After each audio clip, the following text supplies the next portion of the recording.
कौन है शिव? शिव कोई ऐसी इकाई नहीं है जो अपना कोई निजी, पृथक या विशिष्ट व्यक्तित्व रखती हो। हम सब जहां पहुंचना चाहते हैं, हमारी एक एक गतिविधि जिस अवस्था को हासिल करने के लिए है, उसका नाम है शिव। सब समय, सब स्थान मन का विस्तार है और शिव मन का केंद्र है। शिव इसलिए नहीं है कि उनके साथ और बहुत सारे किस्से जोड़ दो। शिव इसलिए है ताकि हम अपने किस्सों से मुक्ति पा सकें। शिव कोई देवता, भगवान या ईश्वर नहीं है। शिव सत्य मात्र है। प्रश्नकर्ता: नमस्कार आचार्य जी, आज महाशिवरात्रि है तो महादेव के बारे में कुछ बता दीजिए कि कैसे उनसे हमारी सभ्यता जुड़ी हुई है और कैसे हम मानवों के लिए वे भगवान हैं, किस तरह से वे हमारे लिए उपयोगी हैं। कुछ ऐसा बता दीजिए कि शिव में आज ही हो जाए हम लोग। आचार्य प्रशांत: यह ऐसे ही सवाल है कि कोई पूछे कि बताइए कब ऐसे हुआ और कैसे ऐसे हुआ कि पेड़ की पत्ती का संबंध पेड़ की जड़ से हो गया। सिविलाइजेशन, सभ्यता की बात कर रहे हैं, पूछ रहे हैं कैसे उसका महादेव से संबंध बैठा। पूछा है कि कैसे वे उपयोगी हैं हमारे लिए। सभ्यता तो इंसान की बनाई हुई चीज है ना, इंसान की ही जो जड़ है, इंसान का ही जो केंद्र बिंदु है, उसकी तरफ इशारा करने के लिए शिव शब्द की रचना हुई। शिव कोई व्यक्ति थोड़े ही हैं, वो कोई ऐसी इकाई नहीं है जो अपना कोई निजी, पृथक या विशिष्ट व्यक्तित्व रखती हो। तुम अभी प्रश्न पूछ रहे हो क्योंकि समाधान चाहिए। ये जो समाधान पा लेने की चाह है, यह मन का शिवत्व के प्रति प्रेम है, और अगर मिल गया समाधान तो वह है मन का शिवत्व में लीन हो जाना। हम सब जहां पहुंचना चाहते हैं, हमारी एक एक गतिविधि जिस जगह को, बिंदु को, अवस्था को हासिल करने के लिए है, उसका नाम शिव। जिस तरीके से तुमने प्रश्न रखा है, ऐसा लग रहा है जैसे शिव को कोई ऐतिहासिक पात्र समझ रहे हो कि जैसे आदिकाल में कोई शिव हुए थे या महादेव हुए थे। इस तरह की बातों से बचना। जो समय के पार हो, उसे समय के किसी बिंदु पर अवस्थित नहीं करते। न तो ये कह देते हैं कि वह कल परसों का है, न ये कह देते हैं कि वह आदिकालीन है, न ये कह देते हैं कि वह सागरों में विराजता है, न ये कह देते हैं कि वह पहाड़ की चोटियों पर बैठा है। जो समय में कहीं पर नहीं है वो किसी स्थान पर भी नहीं हो सकता। सब समय, सब स्थान मन का विस्तार है और शिव मन की मंजिल है, मन का केंद्र है, मन की प्यास है। सब स्थानों के नाम होते हैं क्योंकि सब स्थान तो मन के विस्तार में ही है। मन के विस्तार में जो कुछ होगा उसका नाम होगा, उसकी कहानी होगी, उसके गुण होंगे। लेकिन जो मन के केंद्र पर है, न उसका कोई नाम होता है, न उसकी कोई कहानी होती है, न उसका कोई गुण होता है, न उसका कोई स्थान होता है। लेकिन हमारी जिद की कुछ तो उसको कहकर बुलाना है, तो फिर जो छोटे से छोटा, अतिसंक्षिप्त और शुभ नाम हो सकता था, वो दे दिया शिव। तो शिव इसलिए नहीं है कि उनके साथ और बहुत सारे किस्से जोड़ दो। शिव इसलिए है ताकि हम अपने किस्सों से मुक्ति पा सकें। शिव हमारे सब किस्सों का लक्ष्य है, गंतव्य है। शिव को भी एक और किस्सा मत बना लो। आजकल खूब चलन है कि शिव ने ये करा, फिर शिव ने वो कहा, फिर शिव ऐसे थे, शिव प्रथम योगी थे, ये सारी बातें। हालांकि हमारे पुराणों में भी इस तरह की बातें खूब वर्णित हैं। शिव पुराण ही है पूरा एक, लेकिन उन सबको भी पढ़ते वक्त इस बात का ख्याल रखा जाना चाहिए कि सगुण रूप में शिव की प्रस्तुति सिर्फ श्रोताओं के लिए, पाठकों के लिए, पहले चरण के नए नए साधकों के लिए की जाती है। नए आदमी को निर्गुण, निराकार बहुत बेबूझ लगता है। अहम का वास्ता जीवन भर सगुण और साकार इकाइयों से ही पड़ता रहा है न, और अहम ने उनसे रिश्ते भी खूब बना लिए हैं। तो जब उसके सामने ये संभावना भी लाई जाती है कि कुछ हो सकता है जो आपके सब अनुभवों से न्यारा हो, आगे का हो, आपके सारे अनुभव तो सगुण के हैं, साकार के हैं, कुछ हो सकता है जो आपके सब अनुभवों से अतीत हो, तो अहंकार को ये बात पसंद नहीं आती। क्योंकि अगर हमारे अनुभवों से आगे का कुछ है तो इसका मतलब हमारे अनुभवों में बहुत दम नहीं है। हमारे अनुभव फिर खारिज किए जा सकते हैं, लेकिन हमने तो अपना सारा जीवन उन्हीं चीज़ों पर आश्रित किया हुआ है न जो आंखों से देखी, कानों से सुनी, हाथों से छुई, मन से सोची जा सकती हैं। और वो सारा खेल किसका है? सगुण साकार का। तो नए नए आदमी का मन आसानी से निर्गुण में रमता नहीं, तो उसकी मदद के लिए फिर कुछ किस्से बता दिए जाते हैं, सिर्फ मदद भर के लिए। वो किस्से उपयोगी हैं पर सत्य तो शिव ही हैं, किस्से सच नहीं हैं। किस्सों से लाभ ले लो पर सच तो शिव मात्र को जानो, ठीक है?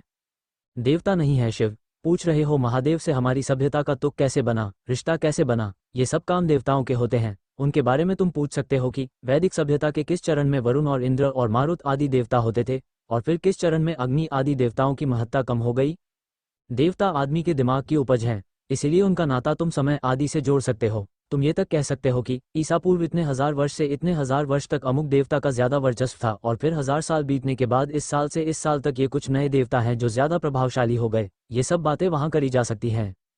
शिव को देवता मत बना लो, पर मन, देवताओं के साथ उसे सुविधा रहती है क्योंकि देवता हमारे ही जैसे हैं, खाते हैं, पीते हैं, चलते हैं। उनके भी हाथ पांव हैं, वाहन है, लड़ाइयाँ करते हैं, पीटे जाते हैं। उनकी भी पत्नियां हैं, उनकी भी कामनाएं हैं। तो शिव को भी देवता बना लेने में हमें बड़ी रुचि रहती है, पर अगर यह कर लोगे तो अपना ही नुकसान करोगे। शिव न देवता है, न भगवान है, न ईश्वर है, सत्य मात्र है। और अंतर करना सीखो। देवता, भगवान, ईश्वर ये तीनों एक ही कोटि में आते हैं।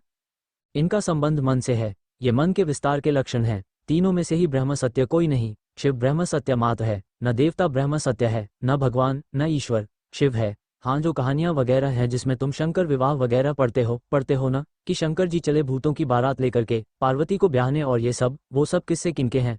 वो किससे सब शंकर भगवान के हो गए? शंकर भगवान भी आवश्यक है क्योंकि जैसा मैंने कहा मन आसानी से निर्गुण निराकार में रमता नहीं है।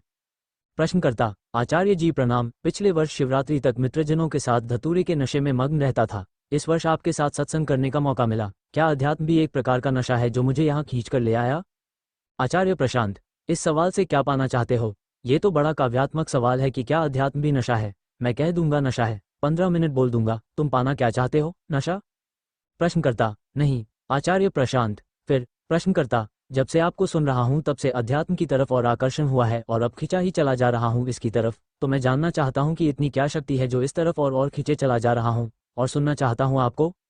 आचार्य प्रशांत तुम्हारे पीछे कोई सांड पड़ा हुआ हो। यहाँ ऋषिकेश में बहुत हैं, आज माना, और तुम भाग रहे हो और भागते भागते गुजरो तुम एक बरगद के पेड़ के नीचे से और पेड़ से पूछो कि वटवर आप में क्या शक्ति है जो मैं आपकी तरफ खिंचा चला आया?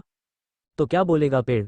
बोलेगा मुझमें कोई शक्ति नहीं है, तुम अपनी जान बचा रहे हो और फिर आगे बढ़ोगे कुछ और तुमको मिल जाए। पर्वत से पूछ रहे हो हे नागपति आप में क्या शक्ति है जो मैं आपकी तरफ खिंचा चला आया? फिर जा रहे हो गंगा किनारे पहुंच गए, वहां कह रहे हो हे मंदाकिनी की बालुका, हे रेणुका आप में क्या शक्ति है मैं खिंचा चला आया। मामला सांड का है, उसका नाम नहीं ले रहे। मुझमें कुछ विशेष नहीं है, मेरी ओर नहीं खींचे चले आ रहे, अपनी आफतों से दूर भाग रहे हो।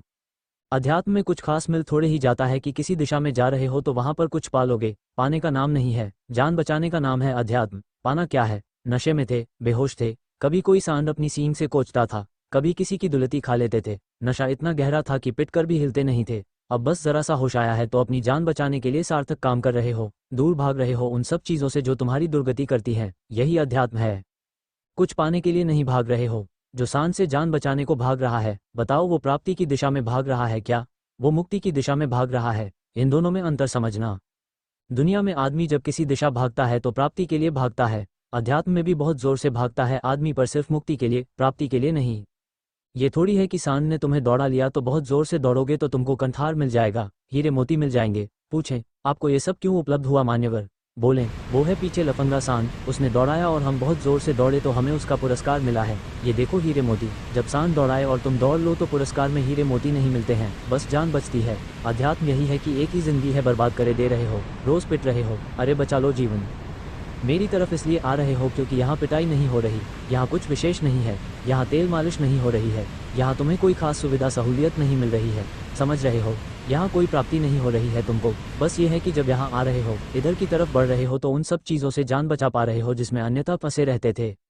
इस दरवाजे की खासियत यह है कि यहाँ सांड नहीं प्रवेश कर सकता, बस ये है, इसलिए यहाँ आते हो। बाहर निकलोगे तो वो खड़े हैं इंतजार में और बहुत गुस्से में हैं, बिल्कुल आवाज़ें कर रहे हैं, उनके मुंह से झाग निकल रहा है, अपनी खुरों से वो जमीन खोद रहे हैं, पूंछ फटकार रहे हैं। उनका शिकार यहाँ आकर थोड़ी देर के लिए सुरक्षित हो गया है। बाहर निकलोगे फिर दौड़ाए जाओगे, फिर यहाँ आ जाना।